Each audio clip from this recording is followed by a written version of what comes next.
This stories starts with a plastic bag, and that the Jojo's neck is not fitting into it. That felt for me like a dark atmosphere. Something was about happening, and that was suspicious.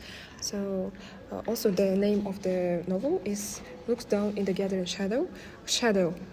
That word seemed to me like something is going to be hidden, or something is must be shadowed, for something like this.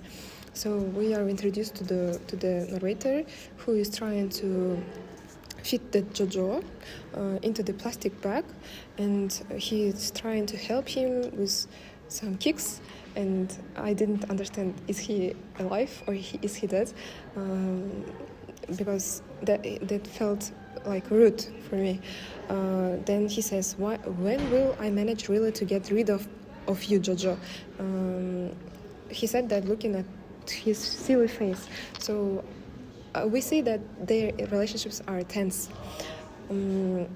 So maybe Jojo had arrived at the fashion of those years a bit late. He's talking about his black patient leather shoes with velvet saddles, which is constantly repeating throughout the novel. I guess this is a hint that was given to us, to the readers, at the beginning. And that is really exciting. So he says that he pressed the skull to push him down into the sack. His crown of hair remains spherical and split onto my only into compact strips. At this moment, we understand that the body is dead. Jojo is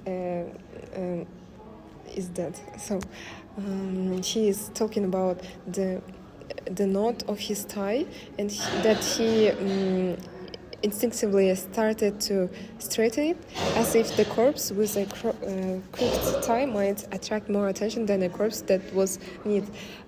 These lines felt to me like a dark humor, which I liked actually. You need another sack of streak over his head, Bernadetta said. We are introduced to the new character, Bernadetta, which is intelligent, and because she's saying about another bag. So we don't know anything about her yet. So the trouble they had was that they couldn't manage to find another large-sized plastic bag, so they were just going around the city. Actually, the setting was happening in the Paris. So they were going around for a couple of hours and taking with them Jojo as if he was alive. So also they didn't want to attract attention, because there were two cops on their bicycles who came over quietly and stopped looking at them. At this moment, the narrator slapped him on the back, so like saying, "Go ahead, vomit it all up. It will clear your head," and pretending that the man is alive.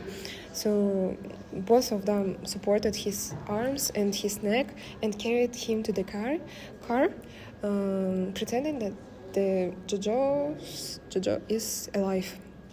So next we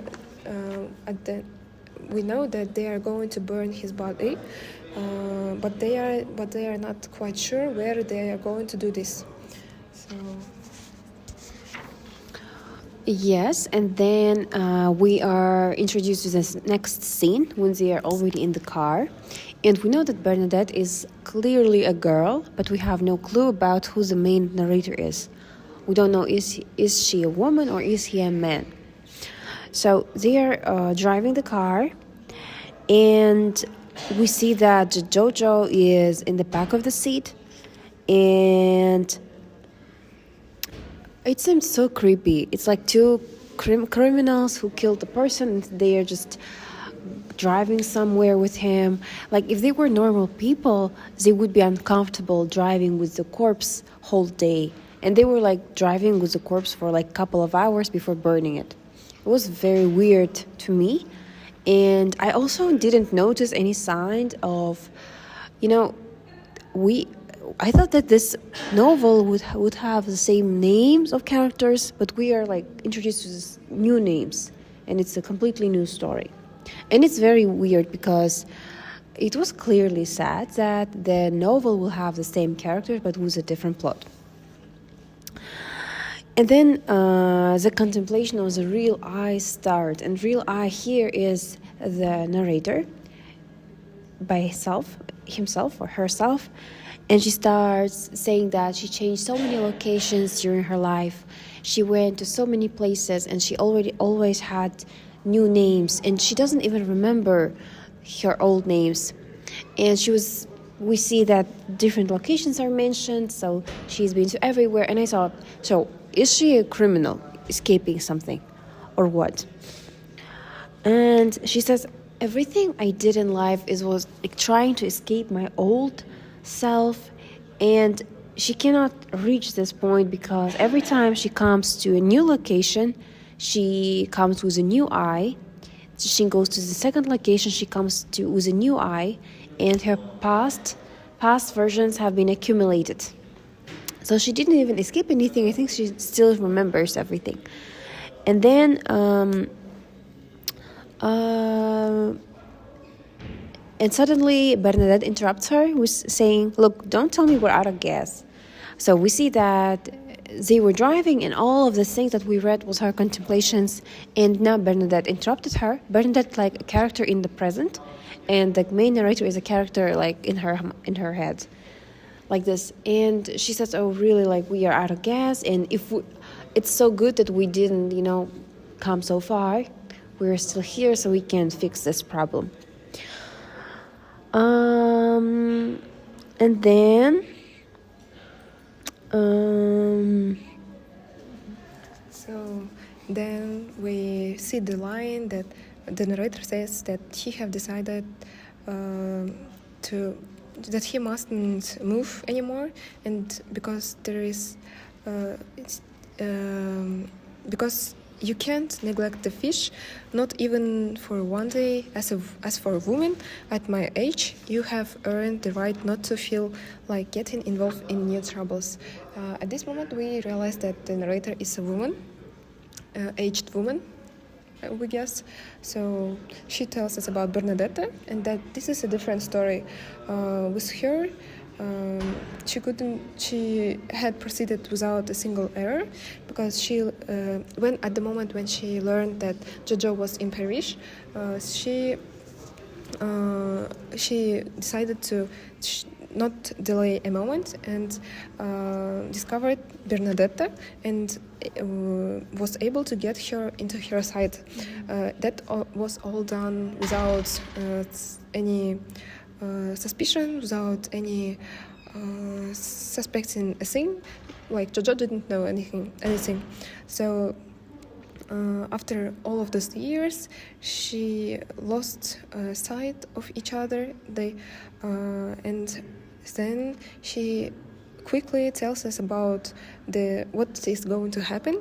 She describes it as quick and cleanest way, and also she says like, where this was, I have a tiny insignificant episode. There is she describes a murder like a tiny episode, so we can't even assume what this character represents, what was in her past, like if she decides that murder is a tiny episode of your life.